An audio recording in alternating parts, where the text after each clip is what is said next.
Hello students, आप सभी का वेलकम है आपके अपने यूट्यूब चैनल ड्रीम क्लासेस पे। तो जैसा कि आप सारे बच्चे को थंबनेल में दिख रहा होगा, आज का जो हमारा ये टॉपिक है वो काफ़ी बेहतरीन होने वाला है। तो सभी बच्चे वीडियो में अंत तक बने रहिएगा, ठीक है। क्योंकि आज हम लोग एक ऐसे क्वेश्चन के बारे में बात करने वाले हैं जो कि हर बार बोर्ड एग्जाम में पूछा जाता है। जैसा कि आपको थंबनेल में दिख रहा होगा, हमारे इस टॉपिक का नाम है प्रकाश का परावर्तन, ठीक है। तो आज आप लोग पूरा वीडियो देख लीजिए, एक भी कंफ्यूजन नहीं रहेगा और आप सभी बच्चे हमें कमेंट बॉक्स में लिखकर जरूर बताइएगा, ठीक है। और आज के बाद इस प्रश्न में आप कभी नहीं अटकोगे, ये मेरा वादा है, ठीक है। और पूरे यूट्यूब पर आपको ऐसा वीडियो देखने को नहीं मिलेगा। तो चलिए स्टार्ट करते हैं आज के टॉपिक को। पहले प्रश्न को समझेंगे कि हमारा प्रश्न क्या बनता है और फिर उसके सॉल्यूशन को फिगर सहित पढ़ेंगे, ठीक है। देखिए, हमारा एक प्रश्न बनता है एग्जाम में, बोर्ड एग्जाम में, 10th वाले में, जो कि हर बार लगभग में साल के 2 साल बाद बन ही जाता है ये प्रश्न, ठीक है। कि प्रकाश का परावर्तन क्या है, किसे कहते हैं, फिगर के माध्यम से समझाइए और इसके कितने नियम होते हैं। तो चलिए स्टार्ट करते हैं टॉपिक को। और जिन बच्चों ने अभी तक सब्सक्राइब नहीं करा है हमारे चैनल को ड्रीम क्लासेस को, सब्सक्राइब कर लीजिएगा जी। या जो बच्चे अभी नहीं करना चाहते वो वीडियो देखने के बाद कर लीजिएगा, ठीक है, अगर वीडियो अच्छा लगे तो चलिए सबसे पहले हम लोग इसके देखिए सॉल्यूशन को जानेंगे कि प्रकाश का परावर्तन होता क्या है। देखिए, इसका आंसर होगा कि जब प्रकाश की किरण किसी परावर्तक सतह से टकराकर वापस लौट जाती है तो लौटने की इस क्रिया को ही हम प्रकाश का परावर्तन कहते हैं, ठीक है। अब देखिए, हम लोग समझेंगे फिगर के माध्यम से भी। उसके पहले हम लोग जानेंगे कि ये परावर्तक सतह क्या होता है, जो कि इस टॉपिक में आ रहा है हमारा। देखिए कि प्रकाश की किरण जो है वो किसी परावर्तक सतह से टकराकर, अब परावर्तक सतह क्या होता है ये पहले जानेंगे। तो परावर्तक सतह होगा वैसा सतह जिससे प्रकाश आर पार ना हो, उसे परावर्तक सतह कहेंगे।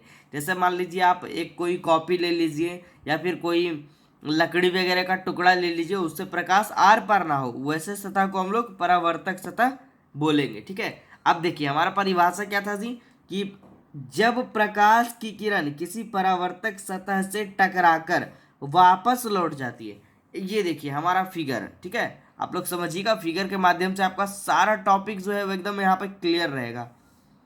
चलिए, ये देखिए दिख रहा है, ठीक है ना। देखिए क्या कर रहा है, ये देखिए सूर्य है, सूर्य से यहाँ पर देखिए प्रकाश आ रही है। कह रहा है जब प्रकाश की किरण किसी परावर्तक सतह पे पड़ती है, ये देखिए प्रकाश की किरण इस तरह से आई, यहाँ से इस तरह से आई, और ये हमारा परावर्तक सतह, ये जो लंबा वाला है, ठीक है, क्रॉस क्रॉस किया हुआ, ये परावर्तक सतह का कार्य कर रहा है। मान लीजिए इस पेन को ही रखते हैं इस तरह से, ठीक है, ये परावर्तक सतह का कार्य कर रहा है। अब कह रहा है सूर्य से, ये देखिए परिभाषा कर रहा है, जब प्रकाश की किरण किसी परावर्तक सतह पर इस तरह से टकरा कर, इधर से आई ये प्रकाश और इधर से ये टकरा कर वापस लौट गई, इधर देखिए इधर लौट गई, ठीक है। तो इस वापस लौटने की पूरी घटना को ही क्या कहा जाता है, प्रकाश का परावर्तन कहा जाता है। अब हम लोग इसमें बारी बारी से जानेंगे कि ये आपतित किरण क्या होता है, पर ये आपतन बिंदु क्या होता है, परावर्तित किरण क्या होता है, ठीक है। देखिए, इसमें इतना टॉपिक आपको जानना है। इसके बाद में प्रकाश के परावर्तन के बाद में इसमें एक आएगा आपतन कोण आएगा, परावर्तन कोण आएगा, आपतित किरण आएगा, परावर्तित किरण, आपतन बिंदु और अभिलंब, ठीक है। इतना चीज आपको जानना है। तो सबके बारे में हम लोग आज डिटेल से जानेंगे, इस पूरे वीडियो में आप लोग बने रहिएगा। सबसे पहले हमने क्या जाना जी कि प्रकाश का परावर्तन किसे कहते हैं। कि जब प्रकाश की किरण, ये देखिए सूर्य से प्रकाश की किरण आ रही है, ये सूर्य से आने वाली प्रकाश की किरण जो है वो परावर्तक सतह से टकराकर, यहाँ पर टकराकर वापस लौटने की इस क्रिया को ही, इस पूरी घटना को ही प्रकाश का परावर्तन कहा जाता है। अब हम लोग देखिए इसमें जानेंगे ये वाला, यहाँ पर देखिए कि प्रकाश के परावर्तन के दो नियम होते हैं। इसके दो नियम होते हैं। सबसे पहला हमारा है आपतित किरण, परावर्तित किरण एवं आपतन बिंदु पर खींचा गया जो अभिलंब होता है, वो तीनों एक ही समतल में होता है, ठीक है। चलिए सबसे पहले हम लोग इन सभी के बारे में समझेंगे। ये देखिए पहले फिगर को थोड़ा सा और आप लोग देख लीजिए अच्छे से, ठीक है। ये देखिए, देखिए फिगर में दिख रहा होगा, ये जो सूर्य से आ रही है किरण इस तरह से, इसे हम लोग आपतित किरण कहते हैं, ठीक है। और ये परावर्तन के बाद जो लौट रही है किरण, उसे हम लोग परावर्तित किरण कहते हैं। और यहाँ पर देखिए आपको आपतन कोण दिख रहा होगा, ये वाला है ना, यानी कि आपतित किरण। और ये देखिए ये जो लंबा वाला आपको दिख रहा है, ये हमारा कहलाता है अभिलंब। तो हम लोग आपतन कोण की परिभाषा कैसे देंगे? सबसे पहले आपतित किरण की परिभाषा कैसे देंगे? सूर्य से आने वाली किरण को आपतित किरण कहा जाता है। ठीक है, ये देखिए सूर्य से आ रही है। फिर दूसरा बोलेंगे परावर्तित किरण का परिभाषा, परावर्तन के बाद लौटने वाली किरण को परावर्तित किरण। अभी हम टॉपिक वाइज इसको नोट करवा देंगे आगे। ठीक है, इसको भी बताएंगे। यहाँ पर आप फिगर में आप समझ लीजिए पहले। फिर आएगा आपतन कोण। तो ये देखिए आपतित किरण और इस अभिलंब के बीच के कोण को क्या कहेंगे? आपतन कोण कहेंगे, जिसे हम लोग आई से सूचित करते हैं। फिर आएगा परावर्तन कोण की बात। तो ये देखिए परावर्तित किरण और अभिलंब, ये जो अभिलंब है नॉर्मल, ठीक है, इसके बीच के कोण को परावर्तन कोण कहेंगे, जिसे हम लोग आर से सूचित करेंगे। ठीक है, और ये जो बिंदु होगा जहाँ पर आपतित किरण लैंड होती है, मतलब आती है, पड़ती है, जिस बिंदु पर परावर्तक सतह के जिस बिंदु पर आपतित किरण आती है या मिलती है, उसे हम लोग आपतन बिंदु कहते हैं। ठीक है, अब देखिए इसका पहला रूल क्या कह रहा है। देखिए प्रकाश के परावर्तन का पहला नियम कहता है कि आपतित किरण और परावर्तित किरण और आपतन बिंदु पर ये खींचा गया अभिलंब तीनों जो है वो एक ही तल में होते हैं। इसी में है ना, देखिए ये आपतित किरण भी इसी पे है, परावर्तित किरण भी इसी पे है, और ये आपतन बिंदु भी इसी पे है। ठीक है, ये हो गया इसका पहला नियम, जैसा कि आपको यहाँ पर दिख रहा होगा। ये देखिए आपतित किरण, परावर्तित किरण एवं आपतन बिंदु पर खींचा गया अभिलंब जो है तीनों एक ही समतल में होते हैं। और दूसरा क्या है जी? आपतन कोण परावर्तन कोण के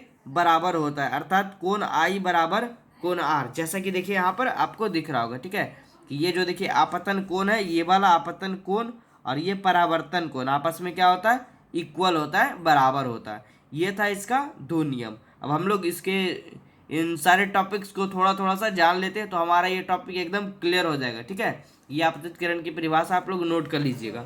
ये देखिए सबसे पहला हमारा है इस टॉपिक में आपतित किरण। हमने भी पीछे भी पढ़ा कि सूर्य से आने वाली किरण को हम लोग आपतित किरण कहते हैं। ये वाला देखिए सूर्य से आ रही किरण, इसको हम लोग क्या कहेंगे? आपतित किरण। और ये देखिए परावर्तन के बाद लौटने वाली किरण, दूसरा देखिए परावर्तित किरण।